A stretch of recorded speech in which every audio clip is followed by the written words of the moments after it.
Jamiyat bizni boshqaradimi yoki biz jamiyatni yaratamizmi? Nega bugungi inson doimo tanlov qilishga majbur? Nima uchun zamonaviy dunyoda xavflar ko'payib borayotgandek tuyuladi? Bugun shu savollarga ilmiy, lekin tushunarli javob bergan mashhur sotsiolog Antoni Giddens haqida gaplashamiz. Antoni Giddens zamonaviy sotsiologiyani eng nufuzli olimlardan biri bo'lib, u klassik sotsiologiya bilan hozirgi globallashgan jamiyat o'rtasida mustahkam nazariy ko'prik yaratgan. Giddens o'zi nimani o'rganadi? Giddensning asosiy qiziqishi bitta savol atrofida aylanadi. Ya'ni inson va jamiyat o'rtasidagi munosabat qanday ishlaydi? U Marks, Weber va Durkheim g'oyalarini tanqidiy qayta ko'rib chiqib, zamonaviy jamiyatni tushuntiruvchi yangi yondashuvni taklif qiladi. Bu yondashuv strukturatsiya nazariyasi. Strukturatsiya nazariyasi avval jamiyat ikki xil tushuntirilardi. Ya'ni biri jamiyat insonni boshqaradi, ikkinchisi inson jamiyatni yaratadi. Giddens esa shunday dedi: jamiyat ham boshqaradi, ham yaratiladi. Jamiyatda strukturalar bor. Qoidalar, qonunlar, institutlar, ya'ni bular oila, ta'lim, davlat va shu kabilardir. Aktyorlar bor, ya'ni odamlar. Inson bu strukturalar ichida yashaydi va ularga bo'ysunadi.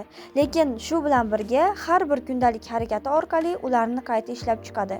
Masalan, ta'lim tizimi mavjud, lekin talabalar va o'qituvchilarning kundalik odatlari, qarorlari va munosabatlari bu tizimni asta-sekin o'zgartirib boradi.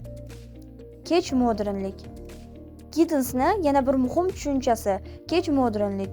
Uni fikricha biz postmodern jamiyatda emas, balki modern jamiyatni yanada chuqurlashgan bosqichida yashayapmiz. Bu davrda an'analar zaiflashadi, hayot oldindan belgilab qo'yilmaydi.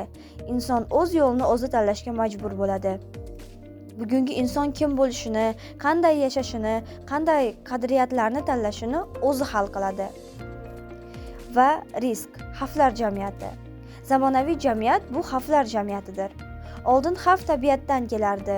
Bugun esa xavflarning aksariyati inson faoliyatining natijasi. Masalan, ekologik muammolar, texnologik xavflar, ijtimoiy beqarorlik.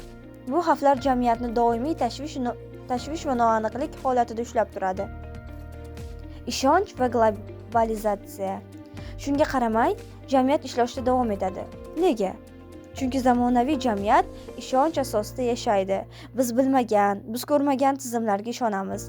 Banklarga, shifokorlarga, texnologiyalarga. Giddens globalizatsiyani ham faqat iqtisodiy jarayon deb hisoblamaydi.